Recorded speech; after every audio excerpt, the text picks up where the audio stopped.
And on a related note, I constantly get questions on this is number 3. Well, why don't you use Zildjians, or why don't you use Peisty, or why don't you use Promarks or Vader or whatever, Tama or DWs, or you know, name your company that competes with anything that I use. Well, the fact is that you got to choose somebody, and this is what I've chosen. For my own reasons, I've got a cheap set of Pearl exports that have done me well for since 1992. This is my third set of drums that I ever bought. My first 2 sets were just pieces of crap that I bought used. I ordered this set. It's originally double bass. It had another 13-inch tom here. I got these 2 toms from my buddy for nothing. He was throwing them out. I refurbished them. I put different lugs on them, and just did my own thing because I had no money. And recently, I ordered a top-of-the-line reference kit from Pearl, and it should be in a few weeks, and I'll do a full tour when that comes in. And if it's anything like this snare drum, it's going to be sweet. And I think it competes, from what I've seen from comparisons and endorsements and things like that, it competes with the other top snare drums. I've been very faithful to Pearl over the years, not because they pay me any money to say their name, but just because they make great stuff, especially their hardware. I love their stands, and their pedals are great, and the drums, for the price, I mean, I paid $1,200 for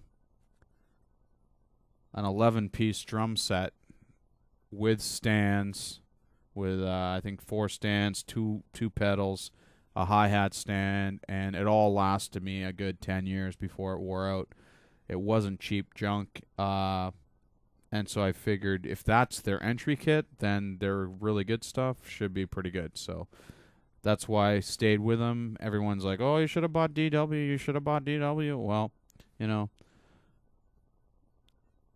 personally, I think DW are an amazing company, and they make some really good stuff, but there are some other things that I don't like about them. Just the little black plastic handles on their stands. I don't like that.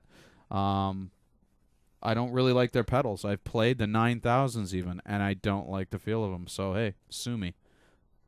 It's not because I don't want to pay $580 for them. It's just I like my pedals better. They feel better. So, as far as cymbals go, I started playing Sabians because they were cheap. Bottom line, again, I was starting drummer. I didn't have any money. I started adding to my set one at a time, and I bought B8s and XS and the cheapest stuff I could find. And then I started buying really nice cymbals, some HH and some sound controls and some double A's.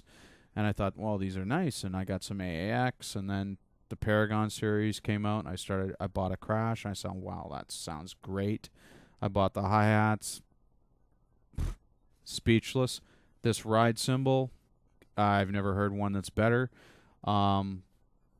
This Chinese cymbal is just to die for. I mean, I love that Chinese cymbal, and everything else sounds, pretty good. And they've got a great guarantee, no questions asked. Within a 1 year, if you break anything, they give you a new one. Nothing.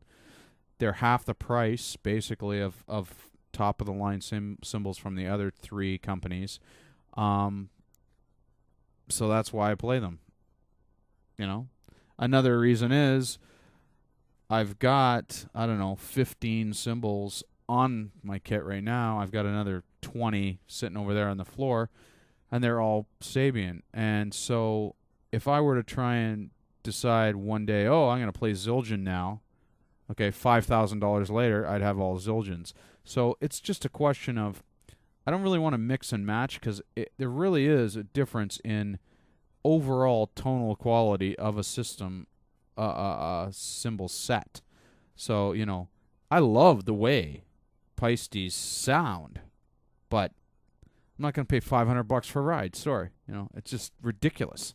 It's out of all proportion to how good they sound. Sure, they sound good. They don't sound 3 times as good as my cymbal. So, that's why I don't get them.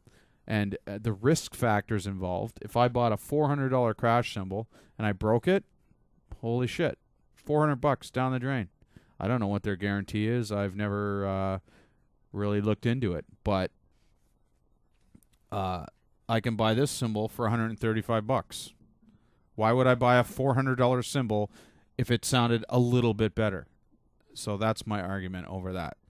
The same argument goes for the Paragon line versus cheaper cymbals. For instance, splash cymbals. I got a B8 8-inch splash. I've got an AAX 10-inch and an XS 12. Well, I'm not going to, when I can spend $35 on a B8 8-inch, or I can spend $95 for a Paragon, do the math, okay? That's why I don't have an 8-inch Paragon, because it's a splash cymbal. It's, yeah, okay, it's a splash cymbal. How good can it sound? It's a fucking splash cymbal. So that's my argument there. So, as far as microphones go, I bought them in packages on sale. They do the job. Who cares? I'm not a studio musician. If I was, the studio would probably provide the mics anyway, so it's a non-issue there. They're cheap. They work. That's it. I've already explained the sticks to you. Other than that, that's why I use what I use and why I don't use other stuff. It's just a question of attrition and entrenchment, and that's what I've used, and I keep with it. And it's not that I have a closed mind. It's just a question of cash. Sure, I'd love to have a 13-piece DW set, top of the line, with the diagonal fibers and all that crap that Neil has, and $56,000 later I'd have it. But this is a hobby, so this is what I play. So that's why I don't play other stuff. Not that it's not good. It's just a question of economics, what I have, what I've always played, what I want to play, what I like to play, things like that. All right?